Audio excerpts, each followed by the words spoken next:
I offer this introduction as someone who often served as sober sister at sorority events. Caretaking for drunk people is a lot of thankless work. We do it because we love our people and we want them to stay safe.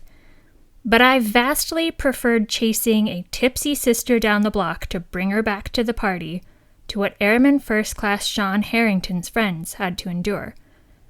Harrington, as it turned out, was not a pleasant drunk. When he got drunk, Harrington made capital B, capital D, bad decisions. Sometimes these decisions affected only himself.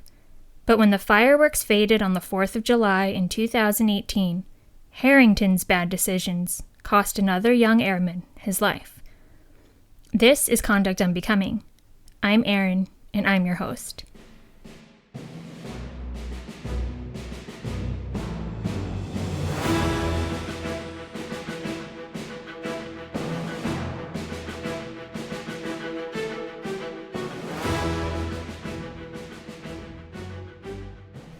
Sean Harrington graduated from Franklin Central High School in Indianapolis in 2011.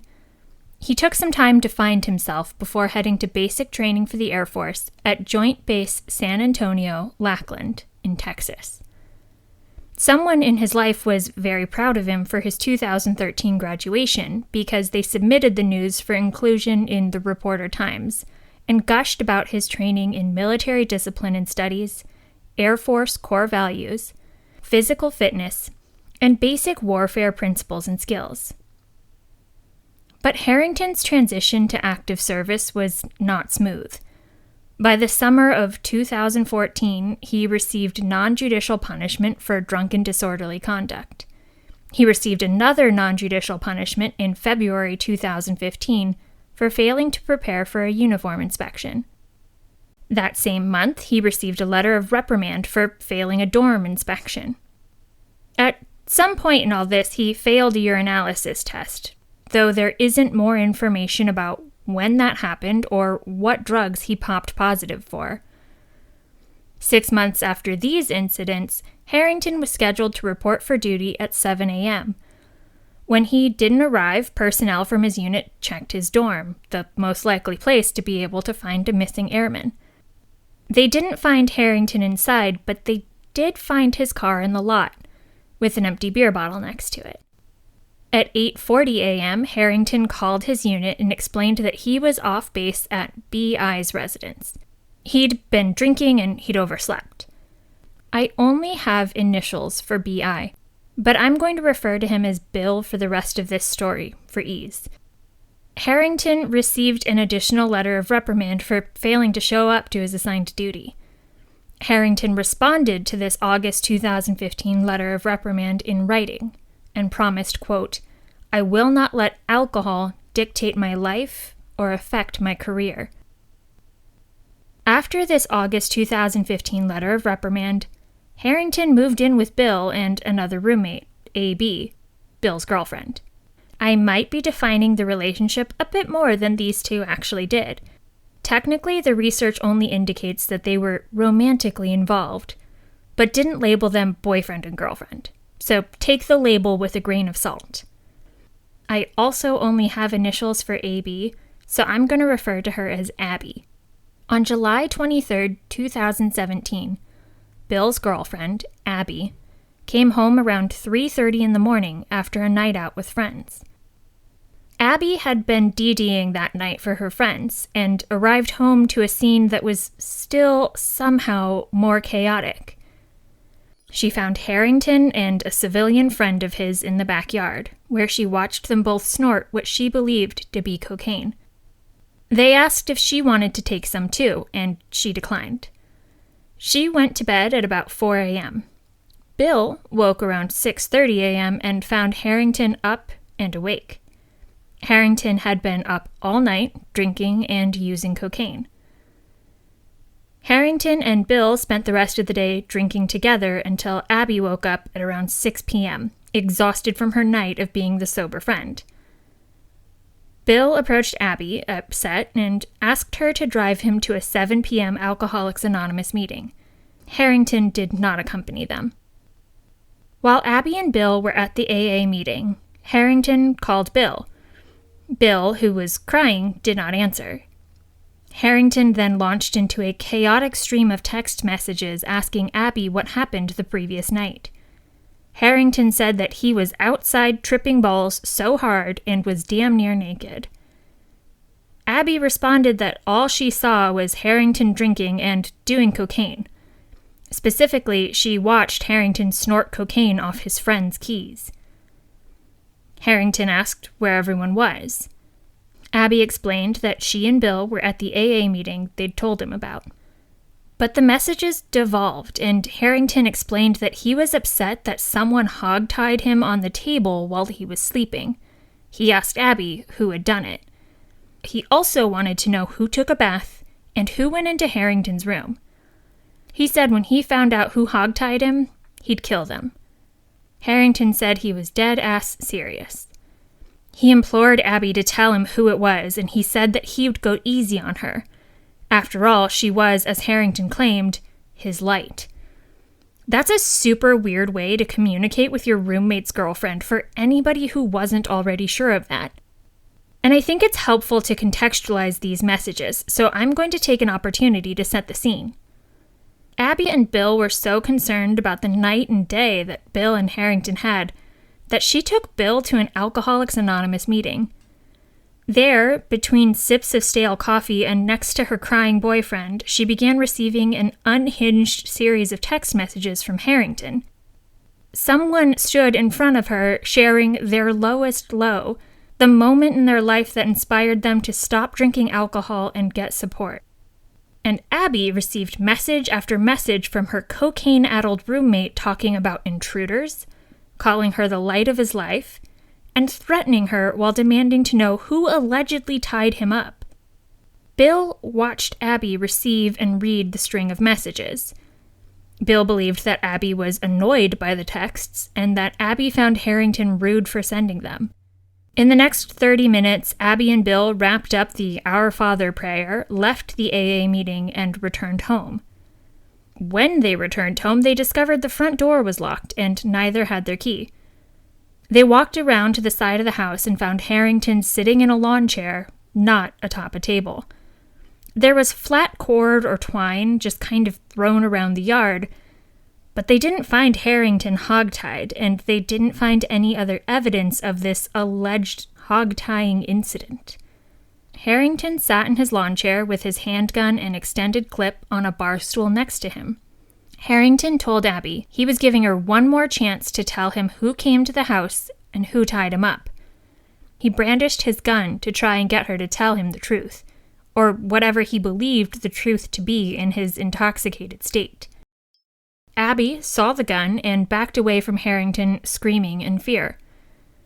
Harrington wasn't tied up when Abby and Bill left the house for the Alcoholics Anonymous meeting.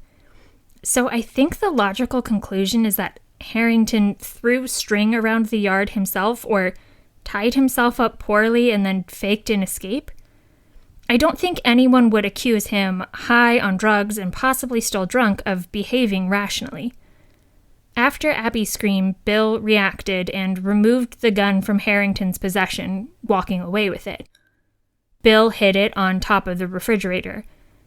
Abby later took the clip and hid it as well. Abby had previously worked as a confidential informant with the Air Force Office of Special Investigations. She still had contact information for the agents she worked with and texted one of them about what happened.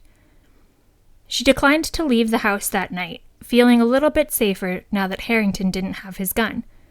She believed that in the following weeks, AFOSI agents had seized Harrington's weapon in the wake of her report, but no AFOSI agent remembered seizing a weapon. Abby moved out about a month after the incident. Over the course of the investigation into his drug use and threats, Harrington admitted to AFOSI agents that he used both cocaine and marijuana. His usage dated back to 2014. He shared that every time he consumed cocaine, he'd been drinking off base. Bill, his roommate, testified that he witnessed Harrington use cocaine approximately 15 times and had witnessed Harrington using marijuana 10 to 15 times. At some point after the coked-out nonsense about being hogtied, Harrington himself worked as a confidential informant with a FOSI. Eventually, prosecutors preferred and referred charges against Harrington. His court-martial was scheduled to begin on August 12, 2018. Now, in episode 13, we talked about Andrew Witt and a 4th of July party gone horribly wrong. And here we are again, in a situation where the big booms inspired little booms with devastating impact. On July 4th, 2018, Airman First Class Sean Harrington hosted a 4th of July party at his home in northeast Clovis, near Cannon Air Force Base in New Mexico. It's never explicitly stated whether Harrington still lived with Bill. Harrington invited 3 friends to his home: Marcus Jimenez, a fellow airman and Harrington's presumed replacement, and 2 civilian women. Over the course of the evening, the foursome ate, drank, and watched fireworks. The 2 civilian women left around 1 a.m., which left Jimenez and Harrington alone in the garage, where they continued to drink. By all accounts, Harrington was not a good drunk. He regularly became aggressive when he drank to excess, and he'd previously held someone up at knife point or gun point after he'd been drinking. With the distraction of female company removed, Harrington thought about how to fill the time. Eventually, inspiration struck and he went to his bedroom and retrieved a loaded .45 caliber Glock handgun. The same handgun he'd brandished the summer before, while high on cocaine and threatening Abby. Harrington retrieved the gun because he wanted to shoot it in the air. A family tradition, he claimed. He had, as a note, been drinking for at least 8 hours when he retrieved the loaded weapon to shoot it into the air in a neighborhood full of families. He claimed the gun repeatedly misfired, that it failed to fire a bullet when the trigger was pulled, and that he wasn't able to shoot it in the air that night. But within 75 minutes of the women departing, at 2:15 a.m. on July 5, 2018, Harrington dialed 911. He told the operator that his friend was playing with a gun. The operator asked, "Did Jimenez shoot himself?" Harrington paused, not sure how to answer. The operator asked again. Harrington said he didn't know. First responders rushed Jimenez to a local hospital. They stabilized him as best they could before airlifting him to a larger hospital. 4 days later, on July 9, 2018, Jimenez died. When officers from the Clovis Police Department arrived on July 5th, they asked Harrington if he was inside the garage with Jimenez when the gun fired. He said sort of, but also that he didn't know. He said everything happened so fast. The body camera footage captured one officer observing that he was so drunk and that he was slurring his speech. Officers took Harrington to the police station and gave him a Miranda warning. When given this opportunity to remain silent, Harrington tried to explain. Well, first he asked if the interviewing police officer went to Notre Dame and admired his t-shirt. Then he tried to explain. He tried to explain how Marcus Jimenez was shot in the face while Jimenez was standing. He explained that he grabbed the gun from Jimenez because of comments Jimenez allegedly made about his dog, and that it discharged. But that directly contradicted what he said about Jimenez playing with a gun when it went off. He repeated for officers that he grabbed the gun and thought he pointed it upwards enough for safety, that he'd always been taught to exercise finger discipline and point the gun upwards when grabbing it, that he thought the gun wouldn't fire because of the misfires earlier in the night. Not one person in my life would accuse me of being a fan of guns, but I've still taken a gun safety and shooting class. And the first thing they taught me in a gun safety class was, well, never to point a gun at another person, to never point a gun at something you don't intend to shoot. The second thing they taught me was that the safest direction to point a gun was straight down at the ground. I don't think the Air Force motto to aim higher was intended to apply in gun safety demonstrations. And I cannot figure out where Harrington got this idea that pointing a loaded gun upwards was the right idea.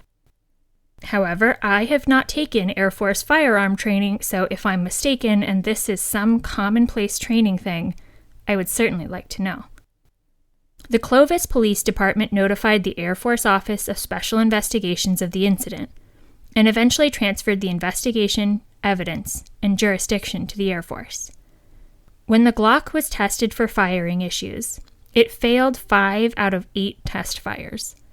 On July 25, 2018, the convening authority withdrew and dismissed the threat, assault, and drug use charges to allow for further investigation of these potential additional charges, and the consolidation of all known charges into one proceeding.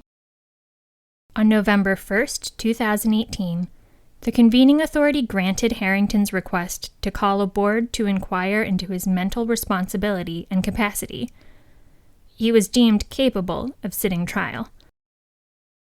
Charges were consolidated and preferred on January 3, 2019, and referred to a general court-martial on the 27th of February, 2019. Harrington was arraigned 12 days later on charges of unlawful use of cocaine and marijuana on multiple occasions, aggravated assault, communicating a threat, and murder. Harrington pled guilty to the wrongful substance use and not guilty to the remaining charges. During the court-martial, firearms experts testified that they had never seen a negligent or accidental discharge of a Glock. They'd never seen an incident of a Glock firing without deactivating the safety bar and pulling the trigger back with at least 6 pounds of force. This evidence was introduced to call into question whether or not this was accidental, but issues with the gun aside, this court-martial got spicy for other reasons. During the court-martial, a salacious rumor made its way to the military judge.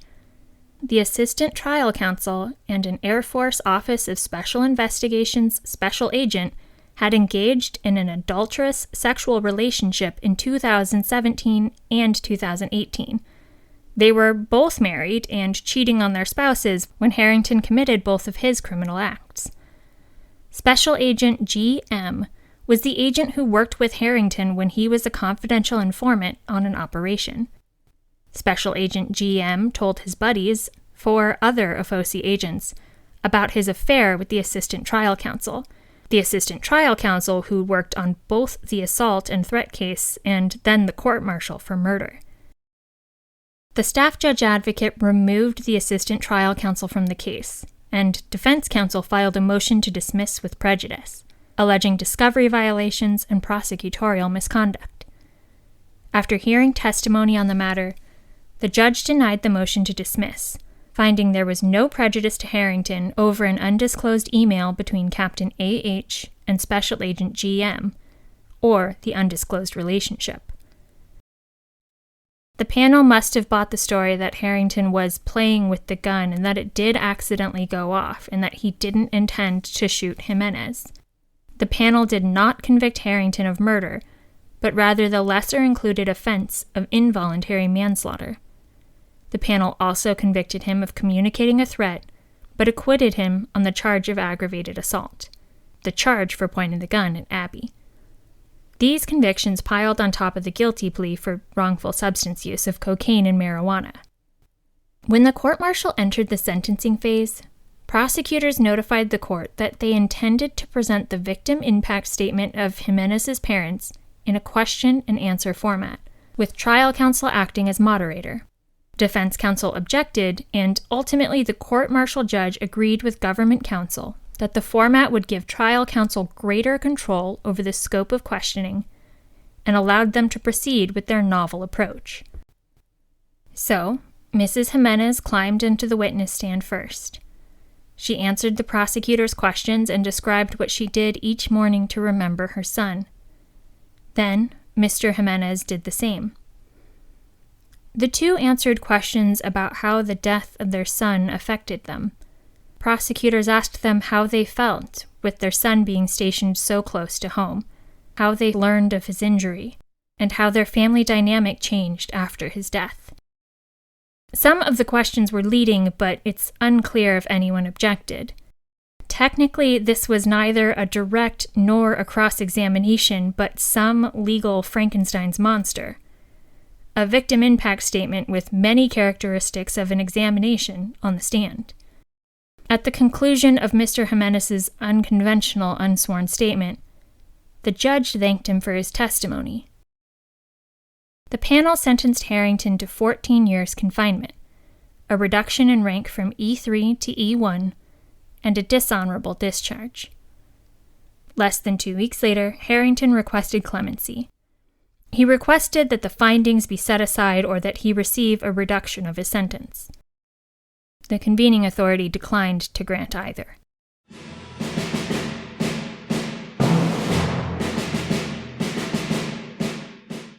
On appeal, Harrington raised 12 assignments of error. But it was not a smooth road from the docketing of the record with the Air Force Court of Criminal Appeals, the AFCCA, and actually filing his assignments of error. Harrington's appellate team requested 10 extensions of time, all of which were granted over the government's objection. Then, Harrington's team filed an 11th extension request, being salty that at the time of the request, 420 days had elapsed since the record was docketed. AFCCA nevertheless granted the extension. In total, Harrington's appellate counsel caused 11 months of delay. Then, in January 2021, Harrington's appellate counsel requested leave to exceed the court's page and word limits, which was granted. Finally, Harrington's counsel filed their exceedingly long paperwork, in which they alleged the court violated Harrington's due process rights because of post-trial delay.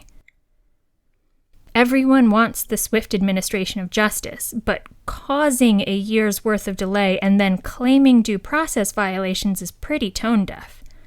Without Harrington's counsel's extensions, the handling time would have been 10 months, well within the 18-month guidelines. In the appeal, there were the usual arguments, like the 14 years being inappropriately severe, but I won't get bogged down there today. The most interesting issue on appeal, in my opinion, was the issue of the victim impact statement.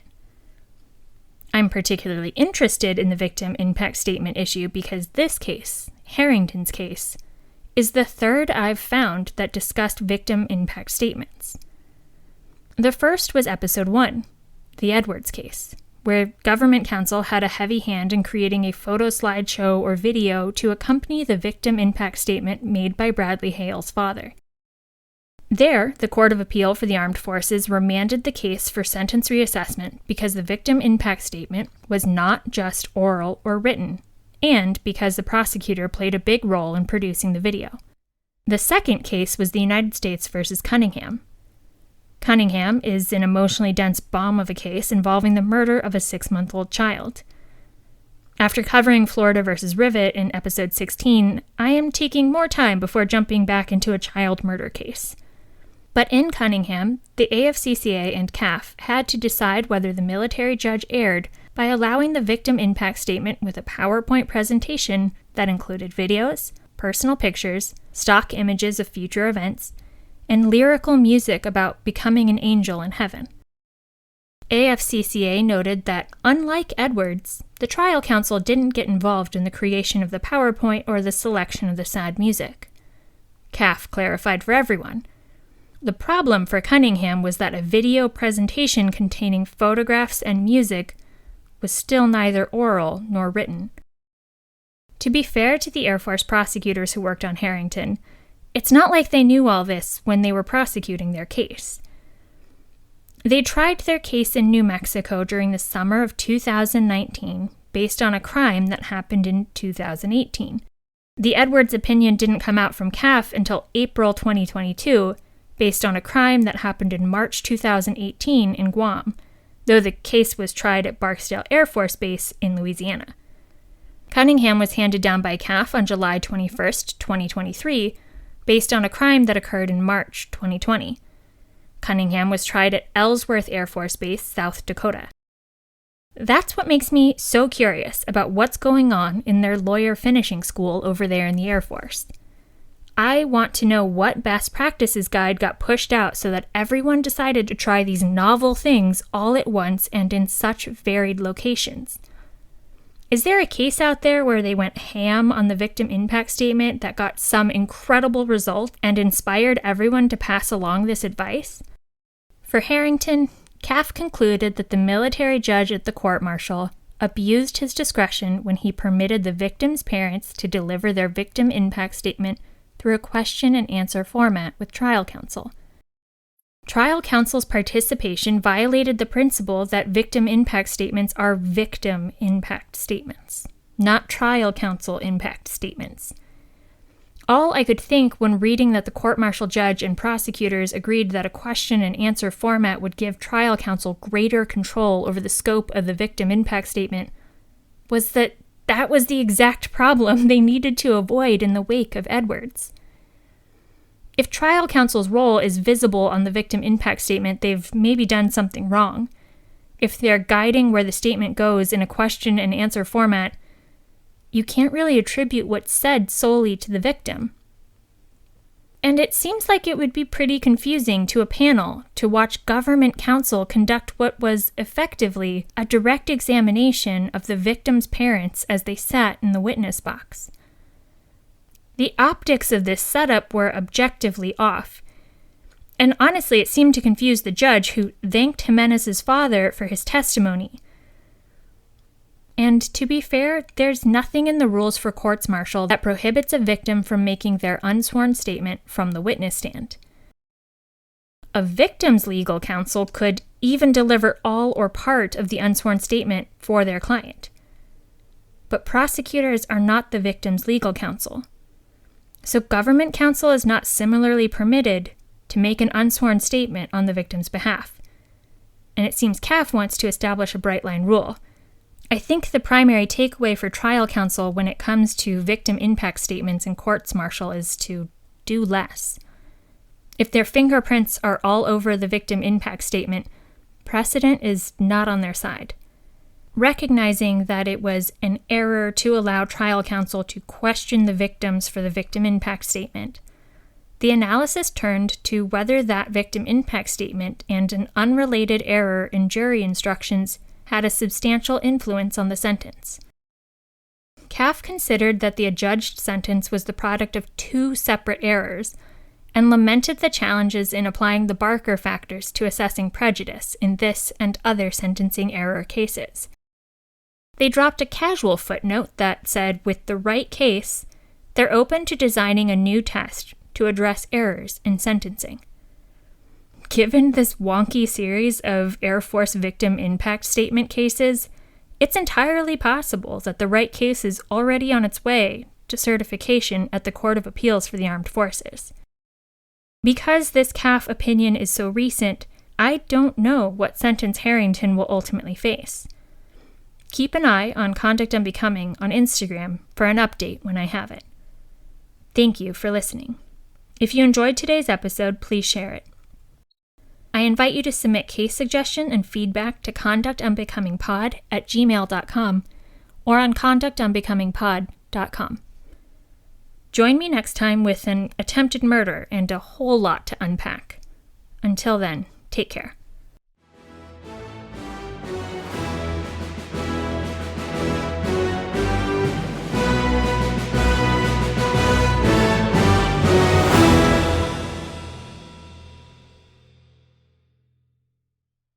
Conduct Unbecoming is a podcast where I get to talk about interesting crimes and cases that involve U.S. military service members.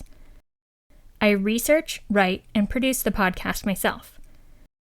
The opinions expressed are my own, and perhaps it's obvious.